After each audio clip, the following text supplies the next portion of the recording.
Hold me close till I get up. Time is barely on our side. I don't wanna waste what's left. Hello बच्चों, कैसे हो आप? आशा करते हैं सभी अच्छे होंगे। मैं आपका रवि सर आपके सामने अपने YouTube चैनल के माध्यम से आपको आज की वर्कशीट नंबर 2 साइंस सब्जेक्ट की जो 16/9/2020 को आपके पास आई होगी वो करा रहा हूं। वीडियो को स्टार्ट करने से पहले चैनल को सब्सक्राइब करना मत भूलिएगा, लाइक और शेयर जरूर कीजिएगा। आइए आगे बढ़ते हैं। ये जो वर्कशीट है ये हमारी समय की माप मतलब मेजरमेंट ऑफ टाइम पे आधारित है।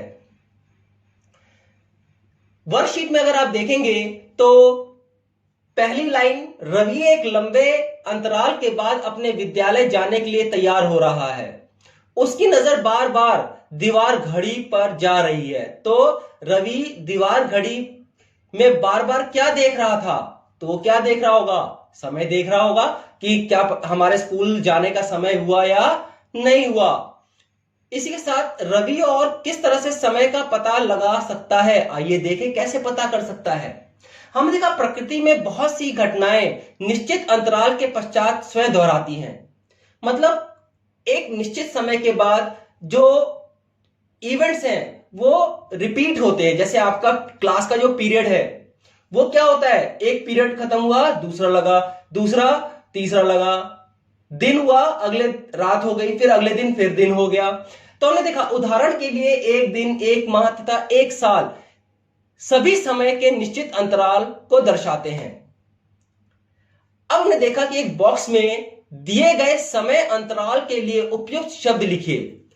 हमने देखा एक सूर्योदय और अगले सूर्योदय के बीच का समय क्या कहलाएगा? Sunrise and another sunrise, one day या एक दिन कहलाएगा। एक अमावस्या से अगली अमावस्या के बीच का समय 1 मंथ या एक महीना कहलाएगा। तीसरा हमने देखा सूर्य का एक परिक्रमा पूरा करने में पृथ्वी द्वारा लिया गया समय, मतलब एक पूरा कंप्लीट रेवोल्यूशन लेने में अर्थ को सन का कितना टाइम लगता है? 1 ईयर, तो एक माह, एक वर्ष। तो पहला आंसर आपका आ गया इसमें एक दिन, दूसरे में आ गया एक माह और तीसरे में आ गया एक वर्ष। आइए हम बात करते हैं आवर्ती गति की। आवर्त गति समझने के लिए या पीरियोडिक मोशन समझने के लिए हमें सबसे पहले देखना पड़ेगा सरल लोलक। तो क्या है सरल लोलक? आइए देखते हैं चित्र के एक एक्टिविटी के सहायता से कि आपका सरल लोलक क्या है। तो ये आपका क्या बन गया? सरल लोलक जो आपके सामने आ गया है।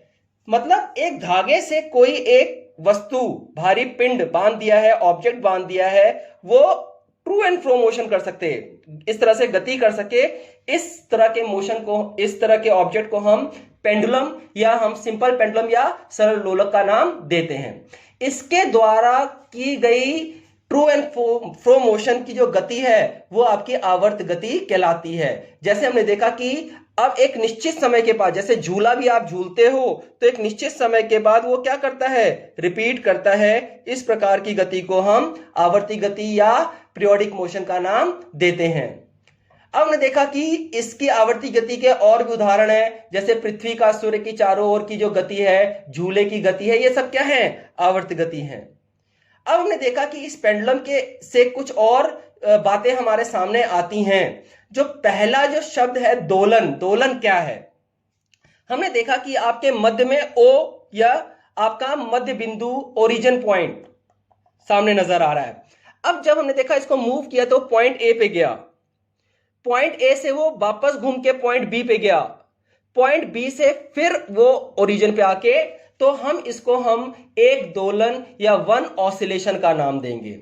इस तरह से समझ लिए। या ए से स्टार्ट हुआ, बी को गया और बी से वापस ए को आया, तो इस तरह को हम एक ऑसिलेशन या एक दोलन का नाम देते हैं। इसके अलावा एक और शब्द है आवर्तकाल या टाइम पीरियड। एक दोलन में लिया गया समय, एक दोलन में कितना समय लिया जाएगा, उसको हम उसका टाइम पीरियड या आवर्तकाल कहते हैं। हमने देखा इसका एसआई मात्रक क्या है, सेकंड है। इसको प्रतीक एस से देखा गया है, एस है। समय के बड़े मात्रक और भी हैं, जैसे मिनट, घंटा, वर्ष, तो ये और भी समय के बड़े मात्रक हैं। आइए हम देखें इस प्रश्न पर प्रश्न क्या दिए हुए हैं। सूर्य के चारों ओर पृथ्वी की गति किस प्रकार की गति है, आवर्ती गति, मतलब पीरियोडिक मोशन, इसमें वर्ड आ जाएगा पीरियोडिक। आवर्तकाल से आप क्या समझते हैं, आवर्तकाल क्या है? हमने देखा कि सरल लोलक को एक दोलन पूरा करने में जितना समय लगता है उसे हम उसका आवर्तकाल कहते हैं, मतलब time taken to complete one oscillation is called its time period. Third question, किसी भी कार्य को समय पर पूरा करने के 2 लाभ लिखें। तो बेटा आपसे बेहतर कौन लिख सकेगा? तो यह प्रश्न मैं आपके ऊपर छोड़ता हूं कि आप इस प्रश्न का कैसे उत्तर देते हैं। तो मेरे चैनल के साथ बने रहें, तब तक के लिए जय हिंद, जय भारत।